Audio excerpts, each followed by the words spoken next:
Փաշինյան, կառավարության ծրագիրը ներկայացնեցիք, որ արդեն հայկական դուք հստակ նշեցիք, որ Հայաստանը պատրաստվում է ԵՄ անդամակցության հայտ ներկայացրել։ Դրանից հետո մենք տեսնում ենք, որ վերջինորեն չնայած առանց էլ այսպես փոխադարձ խայթոցներ հնչում են, բայց ռուսական կողմից ավելի կոշտ, այսպես վերջնագրերի տեսքով հայտարարություններ են հնչում, օրինակ իրենց Պետդումայի խոսնակներ ասում, իրենց ձևակերպումն են բերում, ասում են Հայաստանը ցինիկաբար շարունակում է օգտվել ԵԱՏՄ արտոնություններից եւ միևնույն ժամանակ ԵՄ այսպես դեպի ԵՄ քայլեր է անում, ասում էր գնացեք ԵՄ, բայց գոնես կեղծ օրակարգը մի խափեք մեզ, մի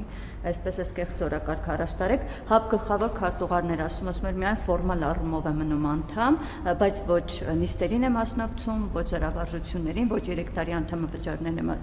վճարում եւ ասում էր, որ պետք է սա բացառապես ՀԱՊ անդամ երկրների հրամանատարների հարցն է, Հայաստանին դուրս հանելու հարցը։ Սա հետ կապված այսքան ստացվում է, որ խնդիրը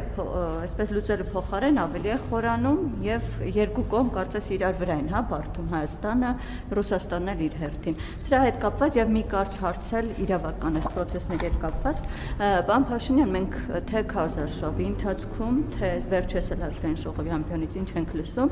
օրինակ Ռոբին նստացնելու եմ, Գագոյին նստացնելու եմ, կզացնելու եմ եւ այս ամենից հետո այն անունները, որոնք դուք նշում եք, նրանց նկատմամբ քրեական գործեր են սկսում եւ սա հարցեր առաջացնում, օրինակ դուք միշտ ասում եք, որ քաղաքական հետապնդում չկա։ Հիմա ինչ երաշխիք որպես գործադիրի ղեկավար կարող եք տալ, որ այս նույն հնչեցրած ձեր հայտարարությունները որևէ կերպ իրավապահների գործընթացների վրա չեն ազդել, օրինակ ընդդիմադիրները նշում են, որ կոնկրետ Քոչարյանի հետ կապված այս գործընթացը բացառապես կախված է ազգային ժողովում ձեր եւ Լևոն Քոչարյանի միջև այդ բանավեճից հետո դուք բարկացել եւ վրհանգը դրանից հետո հնչել, սրա վերաբերյալ ինչ կարող եք ասել։ Պետդումայի հետ կապված հայտարարությանը մեր ազգային ժողովից արձագանք հնչել է, ես ավելացնելու բան չունեմ։ ՀԱՊ-ի հետ կապված ՀԱՊ գլխավոր քարտուղարը փաստերն է արձանագրել, ես այլի արձագանքելու բան չունեմ, բայց ձեր այն դիտարկմանը թե ստացվում է, որ Հայաստանն ու Ռուսաստանը իրար վրա են գցում, տենց մի բան, մենք Ռուսաստանի վրա ոչ մի բան չենք գցում, մենք թափանցիկ հրապարակային ազնիվ ձևով մեր դիրքորոշումներն ենք արտահայտում, հարգում ենք ուրիշների դիրքորոշումները եւ հարգանք ենք ակնկալում մեր դիրքորոշումների վերաբերյալ։ Ինչ վերաբերվում է ձեր երրորդ հարցին, եթե խոսքը բարկանալու մասին է, ես ամսի 24-ին չեմ բարկացել, ես վաղուց բանից բարկացած եմ։ Բայց ինչի այդ բարկացումը արտահայտություն չի գտել։ Նախ ես որպես Հայաստանի Հանրապետության քաղաքացի ուզում եմ ոչ որպես վարչապետ, որպես Հայաստանի Հանրապետության քաղաքացի ուզում եմ շնորհակալություն հայտնել բոլոր մեր դատաիրավական համակարգի այն անձանցից, ովքեր այս ամեն ինչը ի ցույց են դրել հանրությանը իրավական տեսանկյունից։ Բայց ես ուզում եմ էլի մենք վերադառնանք, չնայած բան եմ ասելու, որ ձեզ ծանոթ է, այսինքն ազգային ժողովում էլ եմ ասել, բայց հիմա էլ ուզում եմ հարցադրում անել։ Բայց ես հարցեր էլի որպես Հայաստանի Հանրապետության քաղաքացի, ոչ որպես վարչապետ հարցեր ունեմ։ Բա այս փաստերի հետ 8 տարի, լավ, հələ չեմ ասում 17-18 տարի։ Այս փաստերի հետ Հայաստանի իրավապահ մարմինները ո՞նց են առնչվել։ Օրինակ այն քննիչները, այն դատախազները, այն օպերատիվ աշխատողները այս փաստերի մասին իմացել են, չէ՞, ո՞նց են արձագանքի իրանք։ Օրինակ իմացել են, որ Toyota Երևան ընկերությունում Ռոբերտ Քոչարյանի ընտանիքը 30% բաժնեմաս ունի, հողի հետ կապված խնդիր ունի։ Օրինակ իմացել են, որ Օրանժը Ռոբերտ Քոչարյանի ընտանիքինն է։ Օրինակ իմացել են, որ Պարոնյան 8 հասցեի շենքը Ռոբերտ Քոչարյանի ընտանիքինն է։ Օրինակ իմացել են, որ Play City-ն Ռոբերտ Քոչարյանի ընտանիքինն է եւ էլի բազմաթիվ բաներ։ Մենք հասկանում ենք, մենք պետական ստանդարտ պետք է սահմանենք եւ նաեւ ժողովրդավարության ստանդարտ սահմանենք։ Եվ առաջին հարցի հատվածը էսա։ Նախ եթե նույնիսկ չեն իմացել նախորդող շրջանում 2018 թվականից հետո մենք անդադ բարձրաձայնվել է դա մամուլում եւ այլն, Հայաստանի Հանրապետության դատախազներ, քննիչներ, օպերատիվ աշխատողներ, ինչ գործողություն են ձեռնարկել, որովհետև հանցանքի առերևույթ ցանկացած դեպքի պետք է իրանք բան անեն, արձագանքեն, ոնց են արձագանքել են, որոշ դեպքերում գուցե քրեական գործեր հարուցվել է, բայց քրեական գործերը ինչի չեն քննել, ինչի չեն քննվել, կամ որ այդ քրեական գործերը հարուցվել են, ես զանգել եմ, ասել եմ գործ հարուցեք, կամ որ չեն քննվել, ես զանգել եմ, ասել եմ այդ գործը մի քննեք, այս հարցերին պետք է տրվի պատասխաններ, հակառակ դեպքում ես ունեմ, դրա քաղաքական պատասխանը ես ունեմ, որովհետև քոչարյանասերժական մաֆիան իր շոշափուկները ունեցել է եւ դեռևս ունի Հայաստանի դատաիրավական համակարգում, այն որ խուզարկությունից առաջ պաստառներ են բանանում, ցույց տալով, որ իրանք գիտեն, հետո էլ մի հատ մեծ պատմություն են սարքել, վայ երեխեքը, բայց եթե դուք գիտեիք, որ գալու են, երեխեքին խի տատիկ պապիկի մյուս տուն չէիք ուղարկել։ Ինչի չէիք ուղարկել, այսինքն պահել էիք, որ երեխեքով շոու անեք, երեխեքի թիկունքում այդքան սիրում էիք երեխեքին, այդ պլակատ գրելու ժամանակահատվածում կարելի էր ուղղակի երեխեքին բան անել, ուղարկել մյուս տատիկ պապիկների տուն, ընկերոջ տուն, հարազատի տուն, այսինքն էս էլ ցույց է տալիս, որ դիտավորյալ պահեր երեխեքին զենքայնացնելու մի հատ process է սկսվել։ Հաջորդը, ես 8 տարի վարչապետ եմ, հարգելի լրագրողներ, դուք էլ գիտեք, ես ում ինչ եմ ասում, ընդհանուր գիտեք մեր տանը ով ինչ է ասում, երբ է ասում, ինչու է ասում, ում հետ ինչ եմ խոսում։ Հիմա ասեք, ո՞րն է իմ հյուրանոցը, ո՞րն է իմ հանգստյան տունը, ո՞րն է իմ բազմաբնակարան շենքը,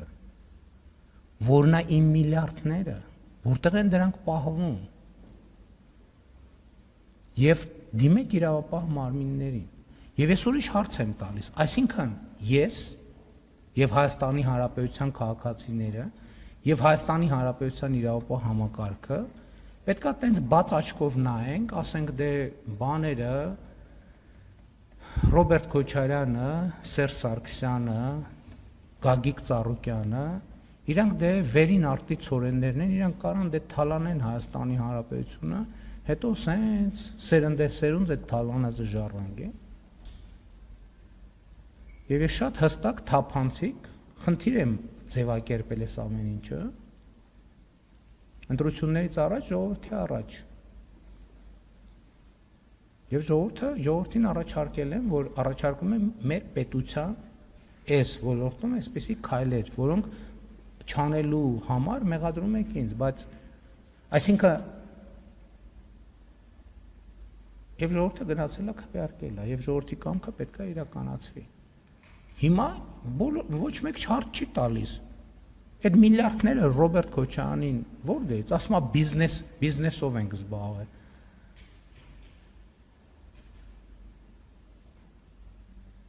Ում են ձեռ առնում։ Այսինքն հիմա, մենք իրանք այդքան տենց ուժեղ բիզնեսմեն են, մենք էլ տենց ընդհանրապես չենք կարող ոչ մեկի ձեռից ոչ մի բան խլենք, այս պայմաններում է, որ Զանգեզուրի պղնձամոլիբդենային կոմբինատը պետությունը մասնաբաժին է ստանում, ասում են դա կոռուպցիոն գործարք է։ Իսկ Toyota Երևանում իրանց անձնական փայ ունենալը դա բիզնես գործունեություն է։ Եվ այլն եւ այսպես շարունակ։ Ասենք Ամուլսարի նախագծում պետության փայ ունենալը այդ կոռուպցիոն գործարք է։ Իսկ իրանց Երևանի կենտրոնում հողեր վերցնելը եւ ձեռքբերման գնից 20-30 նապատիկ ավել գնով վաճառելը այդ բիզնեսը։ Սա ընդունելի է, պետքա սա պետության հարցն է եւ ասում եմ քաղաքական խնդիրը հետեւյալն է։ Եվ Ռոբերտ Քոչարյանը, եւ Գագիկ Ծառուկյանը, եւ Սերժ Սարգսյանը ամսի 1-ը որ մոտենա, պետք է հեռախոսը բացեն։ Դրանց թոշակը նստելա թե չէ։ Այս է քաղաքական խնդիրը։ Ինչու, որովհետև նրանք պետք է ապրեն իրենց թոշակով եւ իրենց օրինական եկամուտներով։ Իսկ ինչ որ ապօրինի ձեռք են բերել, հատիկ առ հատիկ, լումա առ լումա, կոպեկ առ կոպեկ, սենտ առ սենտ, եվրո սենտ, քյաբաբ առ քյաբաբ, այո։ Պետք է վերադարձվի Հայաստանի Հանրապետությանը եւ նրա ժողովրդին։ Ուրիշ տարբերակ չկա։ Եթե սա տեղի չունենա, այդ նշանակում է նոր հեղափոխություն պետք է տեղի ունենա։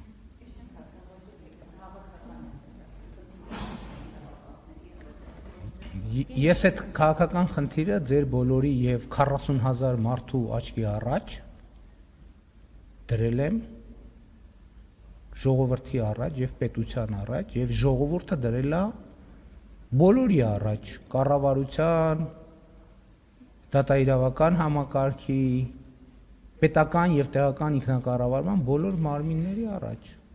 Ժողովուրդն է դրել։ Դուք ներկա չեք եղել կամ առնվազն լսած կլինեք գոնե հունիսի 5-ի Հանրապետության հրապարակում տեղի ունեցած հանրահավաքի մասին։